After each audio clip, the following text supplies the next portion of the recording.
when someone asks you, what does your religion promote? What does your religion teach? What does your religion do? What does your religion think about something? Are we even equipped? Or do we got to say, well, let me go ask the imam, or I have to ask the sheikh, or I have to look it up? That's okay. If you don't know, you don't know.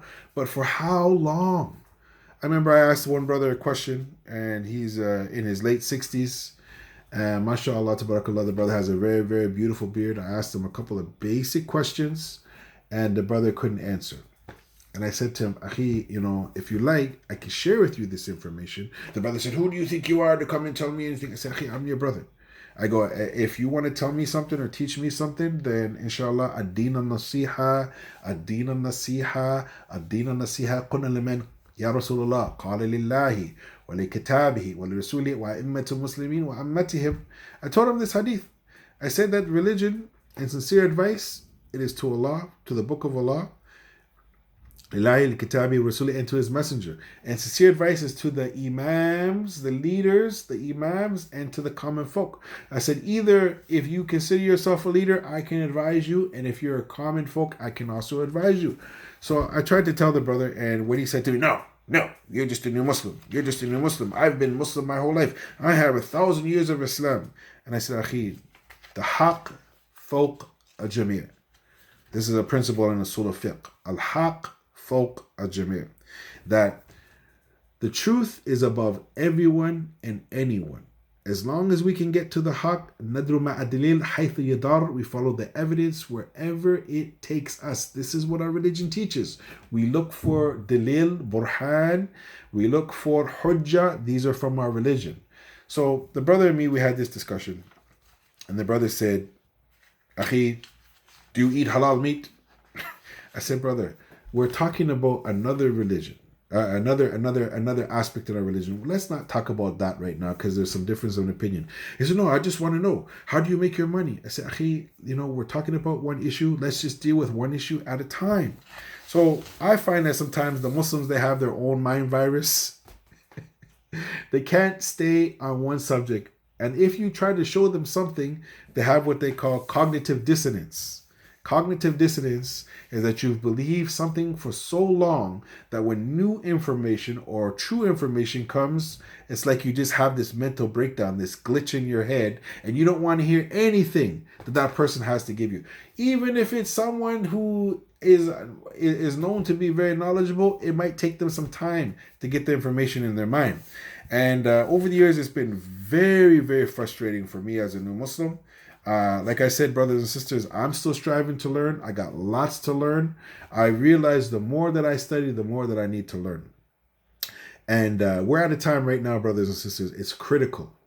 Our children, right now, we have taken our children that are in our house right now, that are probably on these devices right now, that are spending weeks and weeks and weeks and weeks and weeks on their devices, and we send them to school. And we hope and we pray that the same kid that we sent out the door is the same kid that we're going to get back. And now many of us, Allah has blessed us with a little bit of money. So we take our kid and we send them to, the masjid. And we hope that the masjid crew can basically make our kid into a better kid. But brothers and sisters, it takes a village to make the community work. I myself, I didn't have lots of money as a single father. And I raised 3 kids. I didn't always have the money to send my kids to go and memorize Quran. So I've met parents before. Well, how much Quran has your son memorized? I said he hasn't memorized very much, but what he has learned, he tries to put it into practice. And this is another aspect of our religion, brothers, is the Prophet ﷺ, he tried to teach us the importance of good character. Now, people come and they insult me all the time, and it's not like I can't defend myself. But I realize that there's a time and there's a place to open the mouth, because these days, if a Muslim says the wrong thing at the wrong time, unfortunately, and I've seen it, people will take a sound clip or a snippet and they'll put it in the say, see, the Muslim said this or the Muslim said that. And it's not fair. But this is the world that we're living in. We're living in these things where people, they think that the Muslims are bad people and that the Muslims have nothing to contribute. But yet we look and we see that the Muslims have contributed so much to science, so much to medicine, so much to engineering, so much to math, so much to so many different things, sports, arts. But at the same time, unfortunately, we have to try to remind the people that, well, hold on now. Yes, I know you like LeBron James. Yes, I know you like Michael Jordan. Yes, I know you like Kobe Bryant. But, but, but, Kareem Abdul-Jabbar is the all-time leading scorer in the NBA. And I was, saying to a couple of Muslim da'is and a couple of sheikhs, and I had this debate with them recently. And I'm trying to tell them that, for us, our dawah, it has to be dynamic. And we have to keep upgrading our thought process. So I was sitting with a few imams and I was asking all of them. And I always do these social experiments because I want to see if there's any kind of mind viruses going on. I said to the brothers, okay, tell me, who is the most famous da'i in the last 100 years, dead or alive, that you know of, who his dawah has went worldwide? Now, many of them, they kind of put themselves in a box as opposed to opening up their mind. Instead of them just saying, I don't know, they said, oh, it's got to be Ahmedida. Oh, it's got to be Dr. Zakir Naik. Oh, it's got to be Falan or Falan or Falan, and they gave a bunch of names. So I opened up my phone and I said, what about this guy here? So on my phone was a picture of,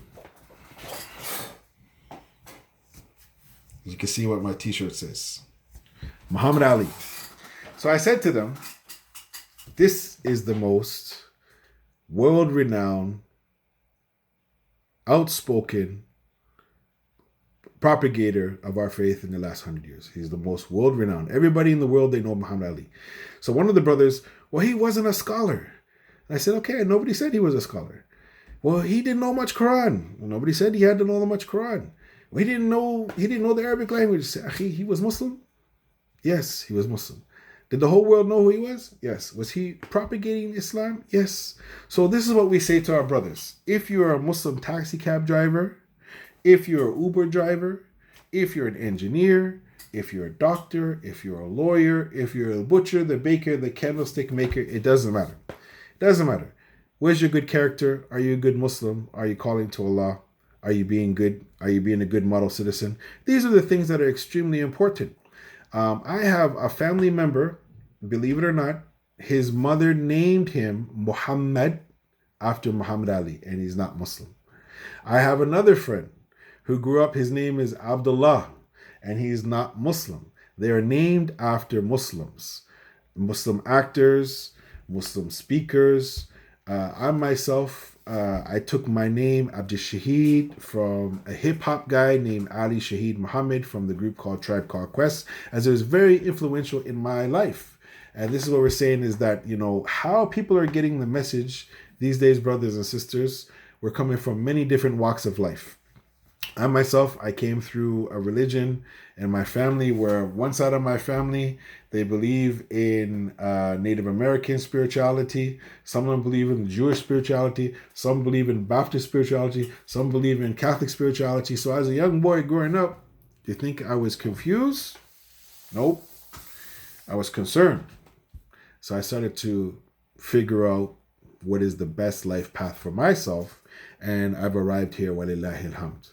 So as for myself, brothers and sisters, I have many family members that unfortunately they don't know too much about Islam because the bad Muslims have put such a bad stigma in their mind that they don't want to hear about Islam. So when I come around, they say, yeah, we know you're Muslim because you were good before, but the guy up the road, man, he robs from us all the time. Or when I take my car up the road, and to get my car fixed, he does a horrible job. Or, I don't get treated good when I go to the cafeteria because, Fatima, she just doesn't treat us nice. So these are some of the complaints that I'm getting from some of my non-Muslim family members.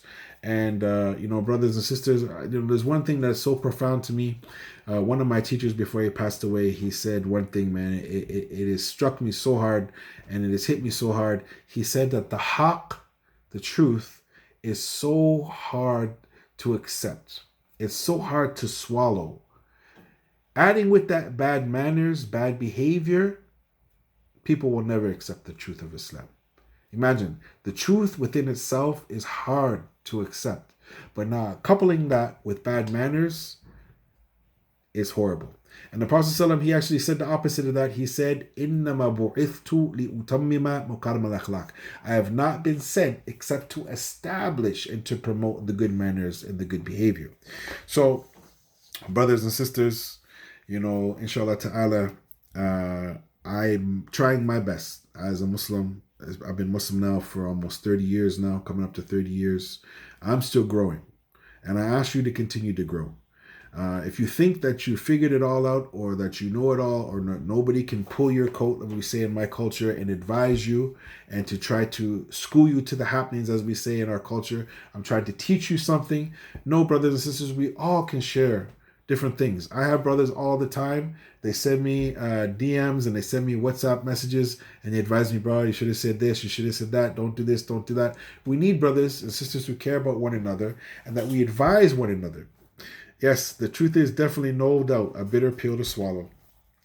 So, my dear brothers and sisters, as you know that, we're coming now to the second week of Ramadan, and inshallah ta'ala next Jummah will be the third Jummah. I myself have dedicated a portion of my time to read tafsir during this month, and since that has happened, I'm trying my best to declutter my life with all the other stuff that are viruses: noise virus, pollution virus, stress virus, garbage virus, dirt in the house virus, and get rid of it all, so I can just concentrate and open up my mind to the recitation of Quran with the tafsir, also to some Islamic lectures, also to trying to help those people that need some help, and I can actually help them, whether if it's just me, bringing some water to a family, which is a small action that hopefully Allah, he'll accept that, or to go and to help some of these masajid, like our masjid right here. Our masjid, they need support. Masjid Farouk is one of the beacons in the city. It needs support, brothers and sisters.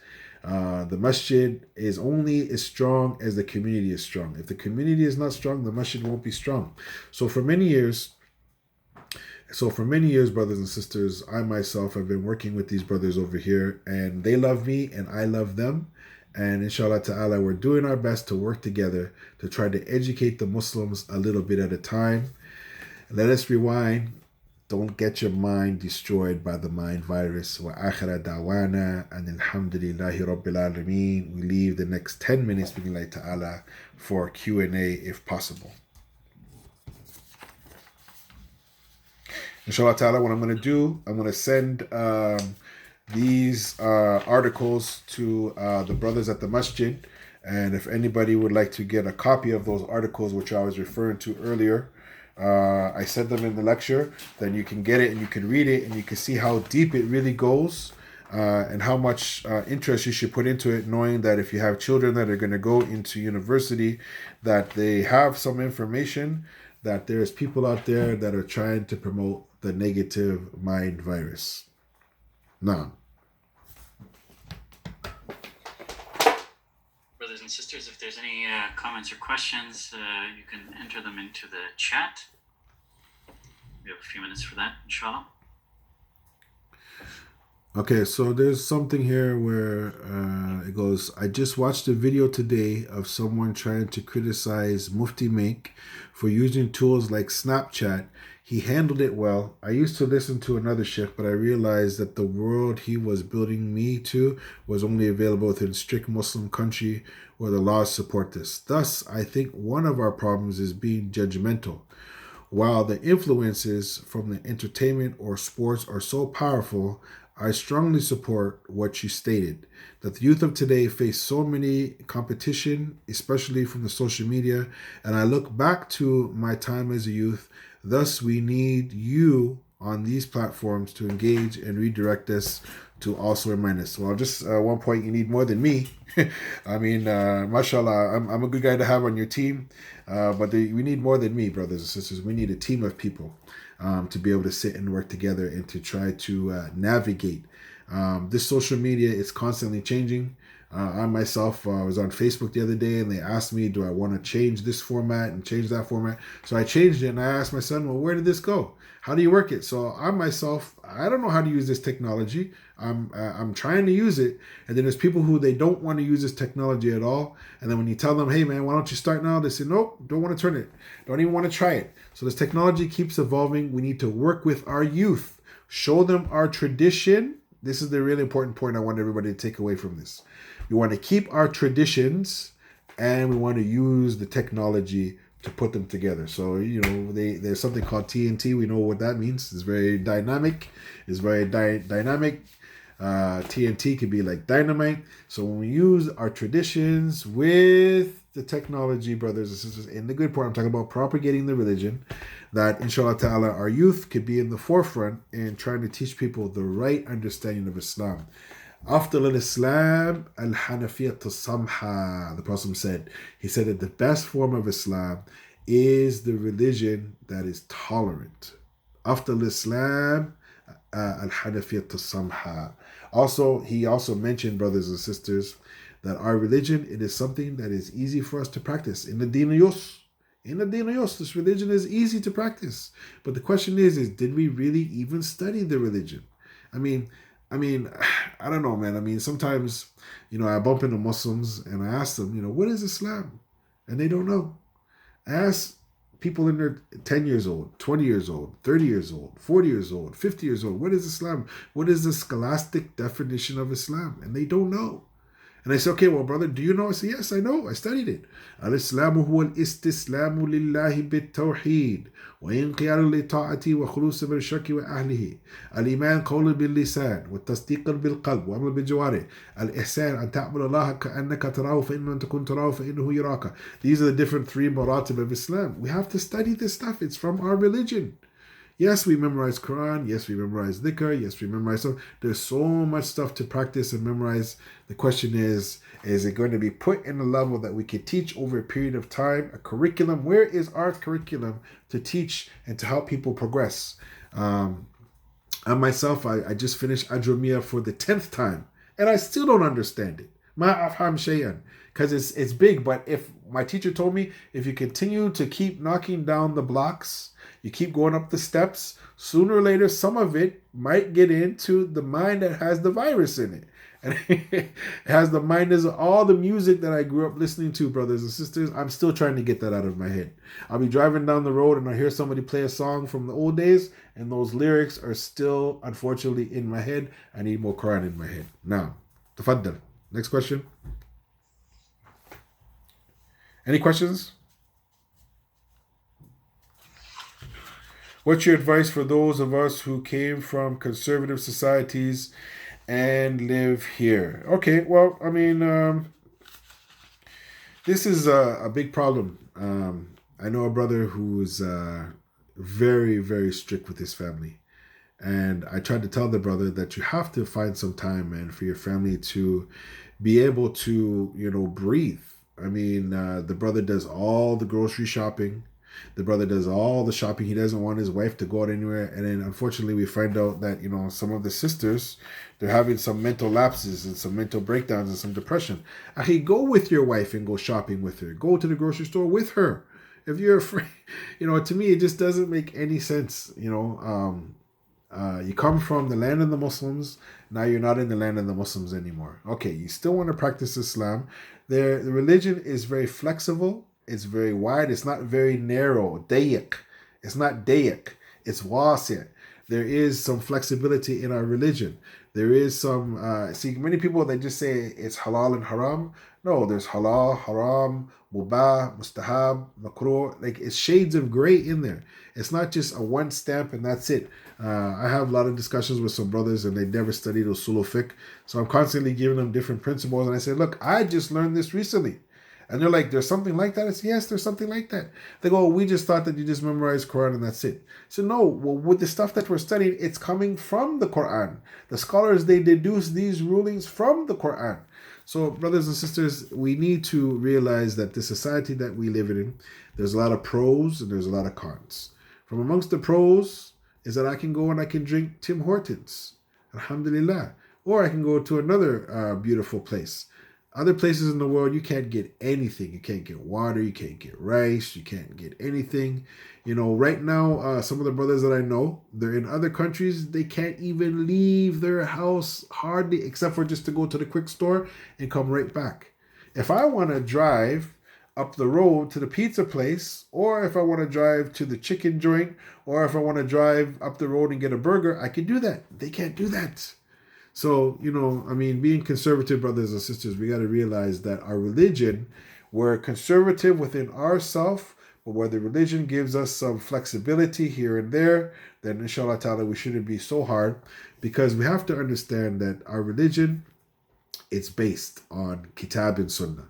And if there is some leeway, then inshallah ta'ala, we give the leeway with that. As I said in a lecture a few weeks ago, that the Prophet ﷺ, if he had two matters, he would always choose the easier of the two, as long as it was halal. And if there was two haram matters, he would choose the lesser of the evil, brothers and sisters. So our religion in a conservative time can still be practiced.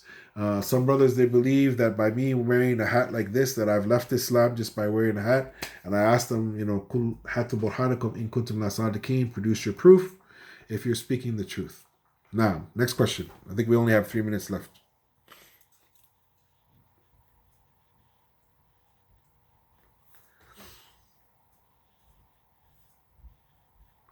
No. Any more questions? Okay. Sorry. Yes, brothers and sisters. So I think that's there's no more comments or questions. So at this point, I want to appreciate Sheikh Abu Shahada Jazakum Khairan Sheikh for that informative, deep lecture, and particularly enjoy your personal experiences. Enjoy hearing that a lot. So Jazakum Khairan for giving your time as well. And brothers and sisters, Jazakum Khairan for joining us and for your time and attention. So we'll end, we'll stop now, and we will continue this program. Tomorrow will be 7 o'clock because it's a weekend. We'll have Sheikh Rifat Muhammad joining us. He's a graduate of Al-Azhar University. He's speaking at 7 o'clock about the Shama'il of the Prophet, the characters of the Prophet Sallallahu Alaihi Wasallam. So please join us for that. And then we have this program, of course, continuing daily on weeknights, but it starts at 7:30. Sheikh Abu Shahada will be with us on Monday night again, inshallah. Jazakum khairan, brothers and sisters. May Allah subhanahu wa ta'ala give all of you a blessed iftar and acceptable fasting. Assalamu alaikum wa rahmatullahi wa barakatuh. Alaikum salam.